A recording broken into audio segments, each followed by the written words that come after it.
Bu avgust 2026'da qo'shimcha pul tushadimi yoki yo'qmi degan savol hozir juda ko'p oilalarni bezovta qilyapti. Chunki bir odam kartasiga qo'shimcha mablag' oladi, yonidagi qo'shnisi esa hech narsa olmaydi. Kimdir pensiyasiga ustama qo'shiladi, kimdir bolalar puli uzayadi deb kutadi, lekin to'lov to'xtab qoladi. Men bugun aynan shu masalani oddiy tilda aniq misollar bilan tushuntiraman. Kimga pul qo'shilishi mumkin? Kimlar to'lovsiz qolishi mumkin? Qaysi xatolar tufayli odam o'z haqqini ola olmay qoladi? Bu ma'lumot juda muhim, chunki birgina noto'g'ri kiritilgan ma'lumot. Bitta kechikkan ariza yoki oilaning daromadi noto'g'ri hisoblangani sababli avgust oyidagi qo'shimcha to'lovdan mahrum bo'lish mumkin. Shuning uchun videoni oxirigacha ko'ring. Hozirning o'zida kanalga obuna bo'ling, like bosing. Chunki men bunday mavzularni oddiy odam tushunadigan qilib, hujjat, muddat va amaliy qadamlar bilan tushuntirib boraman. Men avvalo eng asosiy narsani ajratib beraman. Odamlar qo'shimcha pul deganda hammasini bitta narsa deb o'ylaydi. Aslida esa avgust oyida ko'rinishi mumkin bo'lgan qo'shimchalar bir nechta turga bo'linadi. Birinchisi pensiya va nafaqalarni qayta hisoblash.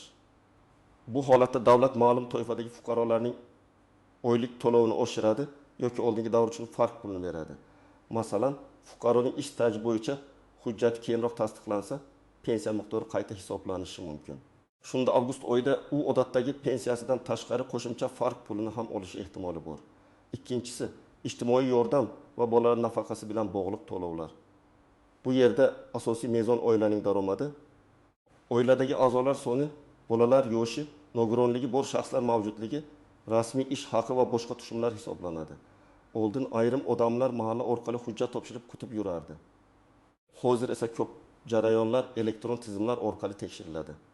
Bu yaxshi tomoni, inson omili kamayadi, lekin xavfli tomoni ham bor. Tizimda siz haqingizda noto'g'ri yoki eskirgan ma'lumot tursa, siz haqli bo'lsangiz ham rad javobi olishingiz mumkin. Uchinchisi, kompensatsiya yoki bir martalik yordamlar. Ba'zi davrlarda aholining muayyan qatlamlariga narxlar oshishi, kommunal to'lovlar, oziq-ovqat yoki mavsumiy xarajatlar sababli qo'shimcha yordam berilishi mumkin. Bunday to'lovlar hammaga emas, odatda aniq ro'yxatdagi toifalarga beriladi. Masalan, kam ta'minlangan oilalar, nogironligi bo'lgan shaxslar, boquvchisini yo'qotganlar, yolg'iz keksalar yoki bolali oilalar. Endi muhim o'zgarish shundaki, 2026 yilga kelib ijtimoiy to'lovlarda faqat men muhtojman deyish yetarli bo'lmaydi. Tizim sizning oilaviy tarkibingizni, rasmiy daromadingizni, pensiya yoki nafaqa olishingizni, avtomobil, uy-joy, yer maydoni, tadbirkorlik faoliyati, bank tushumlari kabi ko'rsatkichlarni solishtiradi. Shuning uchun kimdir chindan ham qiynalayotgan bo'lsa-da, hujjatdagi yoki tizimdagi raqamlar uni daromadi yetarli deb ko'rsatishi mumkin. Men birinchi navbatda kimlar avgust 2026da qo'shimcha pul olishi mumkinligini tushuntiraman. Bu ro'yxatni eshitganda o'zingizni yoki ota-onangizni, qo'shningizni, qarindoshingizni solishtirib ko'ring. Birinchi toifa pensiya oluvchilar. Agar pensiyalarni oshirish bo'yicha rasmiy qaror avgust oyidan kuchga kirsa yoki oldingi oylar uchun qayta hisoblash bo'lsa, eng ko'p savol aynan pensionerlarda bo'ladi. Masalan, onaxon 1.200 ming so'm pensiya olayotgan bo'lsa, oshirish foizi yoki eng kam pensiya miqdori o'zgargan bo'lsa, uning to'lovi yangi miqdorga moslab qayta hisoblanadi. Agar oshirish avgustdan boshlansa, u avgust oyida yangi miqdorni oladi. Agar qaror iyuldan amal qilib, to'lov avgustda chiqarilsa, u holda avgustda ikki xil summa ko'rinishi mumkin. Joriy oy pensiyasi va oldingi oy uchun farq. Lekin bu yerda juda muhim nuqta bor. Hamma pensioner bir xil qo'shimcha olmaydi. Kimning pensiyasi bazaviy miqdorga yaqin bo'lsa, unga oshish sezilarliroq bo'lishi mumkin. Kimning pensiyasi yuqoriroq bo'lsa, qo'shimcha foiz bo'yicha yoki belgilangan tartibda hisoblanadi. Misol uchun, bir pensioner 900 ming so'm olsa, ikkinchisi 2.500 ming so'm olsa, oshirish mexanizmi bir xil ko'ringani bilan qo'lga tegadigan farq turlicha bo'ladi. Ikkinchi toifa, nogironligi bo'lgan shaxslar. Agar shaxs nogironlik pensiyasi yoki nafaqasi olayotgan bo'lsa, avgustdagi qo'shimcha to'lov unga ham taalluqli bo'lishi mumkin. Ayniqsa nogironlik guruhi o'zgargan bo'lsa, tibbiy mehnat ekspert komissiyasi qarori yangilangan bo'lsa yoki oldingi hujjatlar kechikib tizimga kiritilgan bo'lsa, qayta hisoblash yuz beradi. Masalan, fuqaro avval 3-guruh bo'yicha nafaqa olgan, keyin 2-guruh tasdiqlangan. Agar qaror iyun oyida chiqqan, lekin tizimga avgustda to'liq tushgan bo'lsa, unga avgustda farq puli ham qo'shilishi mumkin. Uchinchi toifa o'quvchisini yo'qotgan oilalar. Bu yerda ham bolalar soni, ularning yoshi, o'qiyotgani, o'quvchi sifatida tan olingan shaxsning mehnat staji va boshqa ma'lumotlar muhim. Masalan, oila 2 nafar voyaga yetmagan farzand uchun o'quvchisini yo'qotganlik pensiyasi olayotgan bo'lsa, bolalardan biri 12 yoshga to'lsa, to'lov kamayishi yoki to'xtashi mumkin. Aksincha, bola kunduzgi ta'limda o'qiyotganini tasdiqlasa, ayrim holatlarda to'lov davom etishi mumkin. Demak, avgustda kimdir qo'shimcha olsa, kimdir hujjat topshirmagani uchun puldan qoladi. 4-toifa kam ta'minlangan oilalar va bolalar nafaqasi oluvchilar. Bu eng nozik masala. Chunki ko'pchilik qo'shnim oldi, men nega olmadim deb so'raydi. Sababi, tizim oilaning jon boshiga to'g'ri keladigan daromadini hisoblaydi. Masalan, oilada 5 kishi bor, ota, ona va 3 farzand. Ota rasmiy ekimda 400 ming so'm oladi, ona ishlamaydi. Boshqa daromad yo'q. Tizim bu daromadni 5 kishiga bo'ladi. Agar belgilangan mezondan past chiqsa, oilaga nafaqa tayinlanishi mumkin. Lekin agar otaning nomida qo'shimcha daromad, ijara tushumi, yoki tartibdagi tadbirkorlik, avtomobil yoki boshqa mol-mulk ko'rinsa, tizim oilani rad qilishi mumkin. 5-toifa farzandi 15 yoshgacha bo'lgan oilalar. Bolalar puli yoki moddiy yordam olishda bolaning tug'ilgan sanasi juda muhim. Masalan, bola avgust oyining 10 sanasida 15 yoshga to'lsa, to'lov to'liq oy uchun qanday hisoblanadi? Bu amaldagi qoidalarga bog'liq. Ba'zan to'lov keyingi oydan to'xtaydi, ba'zan muddat tugagan sanaga qaraladi. Shuning uchun ota-ona bolaning yoshi, maktab yoki kollejdagi holati, oilaviy tarkibdagi o'zgarishlar bo'yicha ma'lumotlarni vaqtida yangilash kerak. 6-toifa tug'ruq, bola parvarishi yoki alohida ijtimoiy holatdagi ayollar. Agar ona rasmiy ishlagan bo'lsa, mehnat shartnomasi mavjud bo'lsa. Homiladorlik va tug'ish nafaqasi, bola parvarishi bilan bog'liq to'lovlar boshqa tartibda hisoblanadi. Agar ona ishlamasa, u boshqa ijtimoiy yordam mezonlari orqali ko'riladi. Misol uchun, bir ayol rasmiy korxonada ishlagan va avgust oyida tug'ruq ta'tiliga chiqqan bo'lsa, uning puli ish beruvchi, jamg'arma va amaldagi tartibga qarab hisoblanadi. Lekin boshqa ayol norasmiy ishlagan bo'lsa, u men ham ishlaganman desa ham tizimda ish staji ko'rinmasligi mumkin. Endi kimlar xavotir olmasligi mumkin? Agar sizning to'lovingiz avtomatik ravishda tayinlangan bo'lsa, hujjatlaringiz to'liq bo'lsa, karta faol bo'lsa, pasport ma'lumotlaringiz yangilangan bo'lsa va oilaviy tarkibda o'zgarish bo'lmasa, odatda qo'shimcha yoki oylik to'lov belgilangan muddatda tushadi. Lekin men har doim aytaman, xavotir olmaslik bu tekshirmaslik degani emas. Tizimda xatolik bo'lsa, pul tushmagandan keyin yugurib yurishdan ko'ra oldindan tekshirgan yaxshi. Endi eng muhim qismga o'tamiz. Nega ba'zi odamlar avgust oyida pul olmay qoladi? Men amaliyotda eng ko'p uchraydigan sabablarni sanab beraman. Birinchi sabab, ariza muddati o'tib ketgan. Ko'pchilik men oldin olganman, demak davom etaveradi deb o'ylaydi. Yo'q, ayrim ijtimoiy to'lovlar ma'lum muddatga tayinlanadi. Masalan, 6 oyga yoki 12 oyga. Muddat tugagandan keyin qayta ariza berish kerak bo'ladi. Agar sizning nafaqangiz iyulda tugagan bo'lsa, avgustda avtomatik pul kutib o'tirmang. Avval muddatni tekshiring. Ikkinchi sabab, oilaviy tarkib noto'g'ri ko'rsatilgan. Masalan, qiz turmushga chiqqan, lekin hali ro'yxatdan chiqmagan. Yoki o'g'il boshqa shaharda yashaydi, lekin propiskada ota-onasi bilan turibdi. Tizim uni ham oila a'zosi deb hisoblab, uning daromadini umumiy oilaga qo'shishi mumkin. Natijada haqiqatan kam ta'minlangan ota-ona rad javobi oladi. Bunday vaziyatlarda yashash joyi ro'yxat, oilaviy holat va alohida xo'jalik yuritish masalalarini hujjat bilan aniqlashtirish kerak bo'ladi. Uchinchi sabab, rasmiy daromad va haqiqiy daromad farqi. Ba'zi odamlar mening qo'limga 1 million tegadi deydi. Lekin tizimda 3 million ish haqi ko'rinadi. Chunki korxona hisobida rasmiy maosh boshqacha, ushlanmalar, qarzlar yoki boshqa to'lovlardan keyin qo'lga tegadigan pul boshqacha. Ijtimoiy yordamni hisoblashda ko'pincha rasmiy hisoblangan daromad olinadi. Shuning uchun ish beruvchingiz qanday ma'lumot kiritayotganini bilish muhim. 4-sabab, bank kartasi yoki hisob raqamidagi muammo. Ba'zida odamga pul tayinlangan bo'ladi, lekin karta muddati tugagan, hisob bloklangan, bank ma'lumotlari noto'g'ri yoki egasining pasporti almashgan bo'ladi.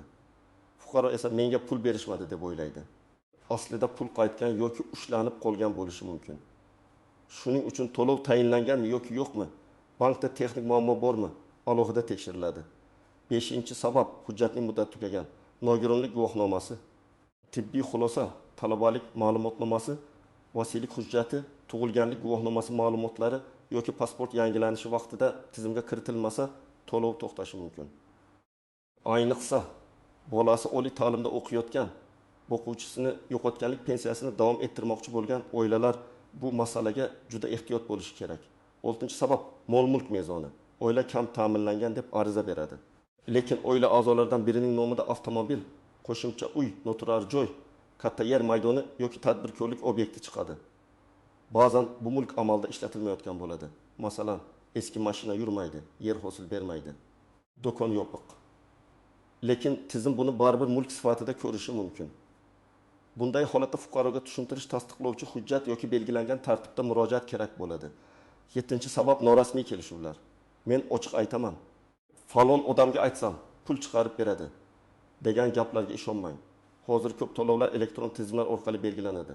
Agar sizga kimdir oldindan pul bering, nafaqangizni chiqaraman desa, bu katta xavf. Siz pulingizdan ham, hujjatingizdan ham ayrilishingiz mumkin. Faqat rasmiy idora, rasmiy portal va rasmiy ariza orqali ish ko'ring.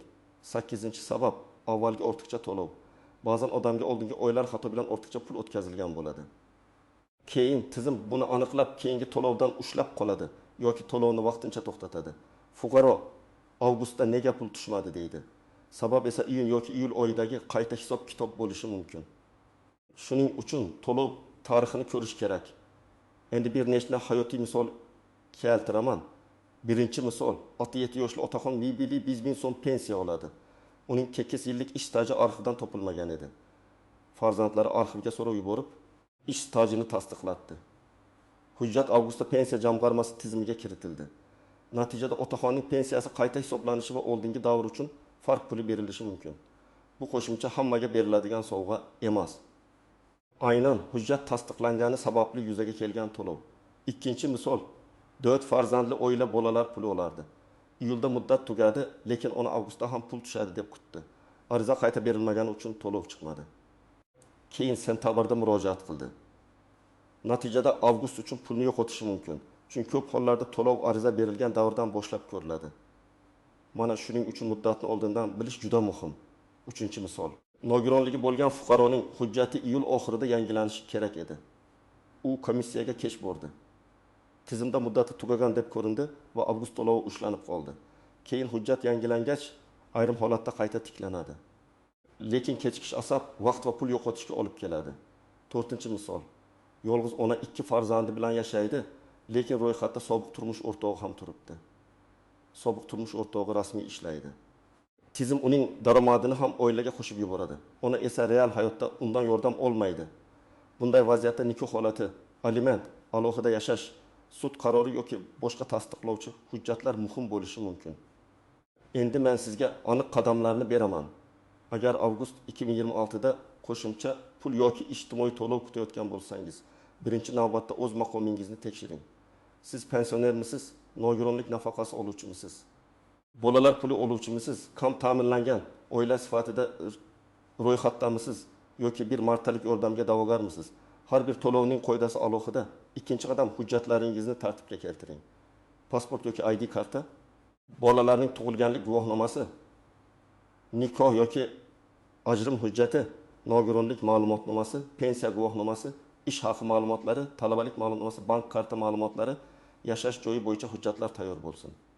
Agar arxiv staji kerak bo'lsa, oldindan so'rov bering. Arxiv hujjati bir kunda chiqmasligi mumkin. 3-qadam, to'lov muddati tugashini tekshiring. Agar siz bolalar puli yoki moddiy yordam olayotgan bo'lsangiz, qachongacha tayinlanganini bilib oling. Buni mahalladagi mas'ul xodim, ijtimoiy himoya bo'limi, tegishli davlat xizmatlari markazi yoki elektron xizmatlar orqali aniqlash mumkin. Muddat tugashidan oldin qayta ariza topshirish kerak bo'lsa, kechiktirmang. 4-qadam, oilaviy tarkibni to'g'rilang. Kim siz bilan birga ro'yxatda turibdi? Kimning daromadi sizning oilangizga qo'shilyapti? Kim boshqa joyda yashaydi? Kim turmushga chiqqan yoki ajrashgan? Hammasini tekshiring. Juda ko'p rad javoblari aynan shu yerda chiqadi. Odam o'zini kambag'al deb biladi. Tizim esa oilada yana bir daromadli shaxs bor deb hisoblaydi. 5-qadam, rasmiy daromadlaringizni tushuning. Ish beruvchingiz sizga qancha maosh hisoblayapti? soliq tizimida qanday ko'rinyapti? Tadbirkorlik faoliyatingiz aktivmi yoki yopilganmi? Banka muntazam katta tushumlar bormi? Shularni bilib oling. Chunki ijtimoiy yordam masalasida men aytdim emas, tizimdagi ma'lumot ishlaydi. 6-qadam, agar rad javobi olsangiz, darhol sababini so'rang. Rad etildi degan javobning o'zi yetarli emas. Nima sababdan rad etildi? Daromad oshib ketganmi? Hujjat yetishmayaptimi? Oilaviy tarkib noto'g'rimi? Mol-mulk mezoni bormi? Muddat o'tganmi? Sababini bilmasangiz muammoni tuzata olmaysiz. Yozma javob so'rashdan qo'rqmang. 7-qadam, murojaatni yozma shaklda qiling. Og'zaki gap bilan cheklanib qolmang. Ariza yozing, qabul qilingan raqamini oling, sana qo'ydiring yoki elektron murojaat yuborsangiz, tasdiqlovchi raqamni saqlab qo'ying. Keyin siz murojaat qilmagansiz deyishsa, qo'lingizda dalil bo'ladi. 8-qadam, bank kartangizni tekshiring. Karta muddati o'tmaganmi? Telefon raqamingiz ulanganmi? Hisob bloklanmaganmi? Familiya yoki pasport almashgandan keyin bank ma'lumotlari yangilanganmi? Shularni ko'ring. Pul tayinlanib, karta muammosi sababli tushmay qolish ham juda ko'p uchraydi. 9-qadam, shubhali vositachilarga ishonmang. Ijtimoiy to'lov, pensiya nafaqa, qo'shimcha pul masalasida hech kimga pasport nusxasini, karta kodini, SMS kodini bermang. Rasmiy xodim hech qachon sizdan karta parolni yoki SMS kodini so'ramaydi. Agar kimdir avgust qo'shimchasini chiqarib beraman desa, avval uning rasmiy vakolatini tekshiring. 10-qadam, yangiliklarni rasmiy manbalardan kuzating. Qarorlar, miqdorlar, muddatlar, toifalar o'zgarishi mumkin. Internetda hammaga pul tarqatiladi degan sarlavhalar ko'p bo'ladi. Lekin haqiqatda to'lov aniq toifa, aniq mezon va aniq hujjat asosida beriladi. Shuning uchun xabarni ko'rsangiz, qaysi qarorga asoslanganini, qaysi sanadan amal qilishini, kimlarga tegishli ekanini tekshiring. Demak, avgust 2026da qo'shimcha pul masalasida eng muhim qoida shunday: hamma odam avtomatik pul oladi deb kutish xato. Qo'shimcha to'lov pensiya qayta hisoblanishi. Ijtimoiy yordam mezonlari, bolalar nafaqasi muddati, nogironlik hujjati, oilaviy tarkib va daromad ma'lumotlariga bog'liq bo'ladi. Kimning hujjati to'liq, ma'lumoti to'g'ri, arizasi vaqtida topshirilgan bo'lsa, uning imkoniyati yuqori. Kim muddati tugaganini bilmasa, oilaviy tarkibni yangilamasa, bank kartasini tekshirmasa yoki rad sababini aniqlamasa, to'lovsiz qolishi mumkin. Men sizga tavsiya qilaman. Bugun hujjatlaringizni tekshiring, to'lov muddatini aniqlang. Oilaviy tarkib va daromad ma'lumotlarini ko'rib chiqing.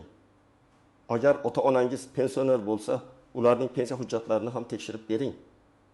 Agar oilangiz bolalar puli olayotgan bo'lsa, ariza qachongacha amal qilishini bilib oling. Agar nogironlik bo'yicha to'lov bo'lsa, hujjat muddati tugashini kutmang. Sizning vaziyatingiz qanday? Avgustda qo'shimcha pul kutyapsizmi? Oldin to'lovingiz to'xtab qolganmi yoki rad javobi olganmisiz? Izohlarda yozing. Men eng ko'p uchraydigan holatlarni keyingi videolarda alohida tushuntirib beraman. Videoni foydali deb bilsangiz, like bosing, yaqinlaringizga yuboring va kanalga obuna bo'ling. Chunki bunday ma'lumotni vaqtida bilgan odam pulini, vaqtini va asabini asraydi.